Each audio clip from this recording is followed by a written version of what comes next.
இந்த வீடியோவில் நம்ம பவர் மிஷினில் எப்படி ஒரு முறையாக ஆயில் சேஞ்ச் பண்ணுறதுன்னு பார்க்க போகிறோம்.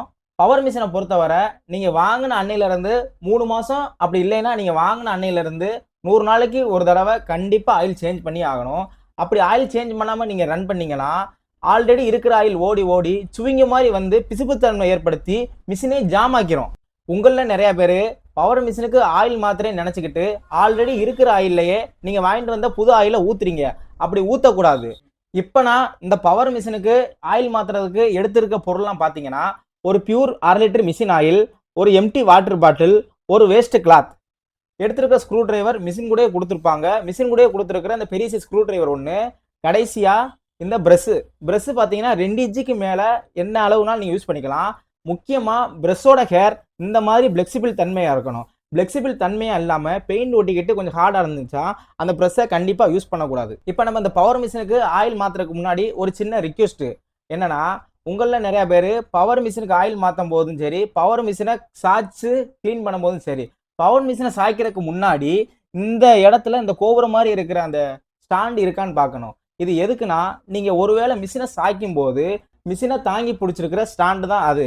உதாரணத்துக்கு உங்கள் வீட்டில் இருக்கிற பெரியவங்க யாரோ இல்லை உங்கள் குழந்தைய யாராவது விளையாட்டுத்தனமாக இது சொருகிருக்கேன்னு சொல்லி எடுத்துட்டாங்க, நீங்கள் அதை கவனிக்காமல் மிஷினை சாய்ச்சிங்கன்னா உங்கள் மிஷின் குப்பரை கவுந்து உடைய வாய்ப்பு இருக்குது, புரோக்கனாகவும் வாய்ப்பு இருக்குது.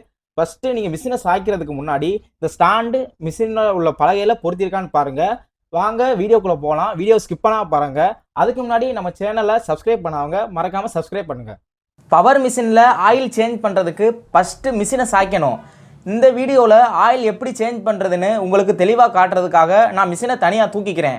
பவர் மிஷினோட ஆயில் டேங்கில் பார்த்தீங்கன்னா இந்த இடத்துல ஒரு ஸ்க்ரூ இருக்கும்.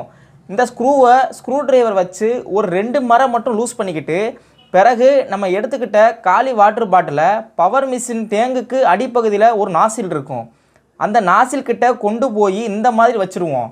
அடுத்தபடியாக நம்ம ஏற்கனவே லூஸ் பண்ணி வச்சுருந்த ஸ்க்ரூவை முழுவதுமாக கழட்டிட்டோம்னா அந்த ஸ்க்ரூ லூஸ் ஆகி ஆயில் டேங்கில் இருக்கிற ஆயில் அனைத்தும் நம்ம அடியில் பிடிச்சிருக்கிற காலி வாட்டர் பாட்டிலுக்குள்ளே இறங்கிரும்.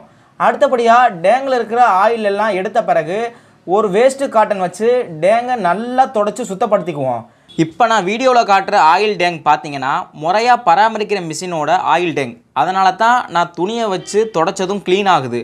நிறைய பேர் அவங்க மிஷினில் பல மாதமாக ஆயில் சேஞ்ச் பண்ணாமல் ரன் பண்ணுவாங்க. இப்படி மிஷினை ரன் பண்ணும்போது ஆயில் பிசு பிசுன்னு பப்ளிகான் மாதிரி ஆயில் டேங்கில் படிஞ்சிருக்கும். அப்படி இருந்தால் நீங்கள் சில கெமிக்கல் யூஸ் பண்ணி தான் அந்த பிசுபிசுப்பு தன்மையை க்ளீன் பண்ணணும்.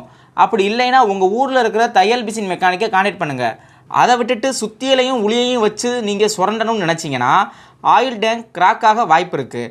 ஏன்னா ஆயில் டேங்க் ஒரு அலுமினியத்தால் செயல்பட்ட ஒரு பொருள். இப்போ ஆயில் டேங்கை சுற்றி இருக்கிற இந்த டஸ்டெல்லாம் நம்ம எடுத்துக்கிட்ட ப்ரெஷ்ஷை வச்சு வெளியில் தள்ளிடுவோம். இப்போ ஆயில் டேங்க் எவ்வளோ க்ளீனாக இருக்குதுன்னு பார்க்குறீங்க. நம்ம ஆயிலை வெளியில் எடுக்கிறதுக்கு ஆரம்பத்தில் கழட்டின ஸ்க்ரூவை இப்போ ஆயில் டேங்கில் வச்சு டைட் பண்ணிடுவோம். அடுத்தபடியாக டேங்கில் புது ஆயில் மாற்றிக்கிடுவோம். ஆயில் டேங்கில் பார்த்தீங்கன்னா 2 வாக்கியம் இருக்கும், ஒன்று லோ இன்னொன்று ஹை. இப்போ நம்ம ஊற்றின அளவு 1/2 லிட்டரு, அதாவது ஆயில் டேங்கில் ஹை லெவல் வந்துருச்சு, இதுவே போதுமானது. இதுக்கு அதிகமாக ஆயில் இருந்துச்சுன்னா ஸ்டிச் பண்ணும்போது ஆயில் வெளியே தெரிக்கும். எப்போதுமே ஆயில் சேஞ்ச் பண்ணும்போது மிஷினில் இருக்கிற டஸ்ட்டெல்லாம் தொடச்சி விட்டுருவோம். இப்போ பழையபடி மிஷினை பலகையில் செட் பண்ணிக்கிடுவோம்.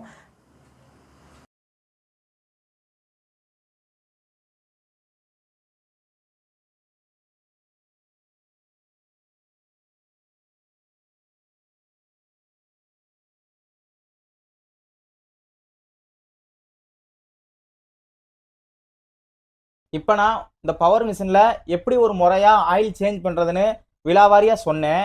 உங்களில் நிறைய பேர் நினைக்கலாம், பவர் மிஷினில் ஆல்ரெடி இருந்து எடுத்த இந்த மாதிரி பழைய ஆயிலை என்ன பண்ணலாம் நீங்கள் கேட்கலாம்.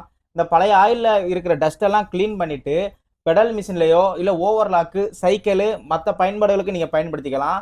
இந்த ஆயிலை திரும்ப ஒருக்கா எடுத்து பவர் மிஷினுக்கு ரீயூஸ் பண்ணணும்னு நீங்கள் நினச்சிங்கன்னா பவர் மிஷின் உள்ளக்க ஜாமாக வாய்ப்பு இருக்குது. அப்படி ஜாம் ஆச்சுன்னா அந்த பவர் மிஷினை ஃபுல் சர்வீஸ், அதாவது பவர் மிஷினில் இருக்கிற ஸ்பேர் பார்ட்ஸ் எல்லாம் A to Z கலட்டி வேலை பார்க்குற மாதிரி வரும்.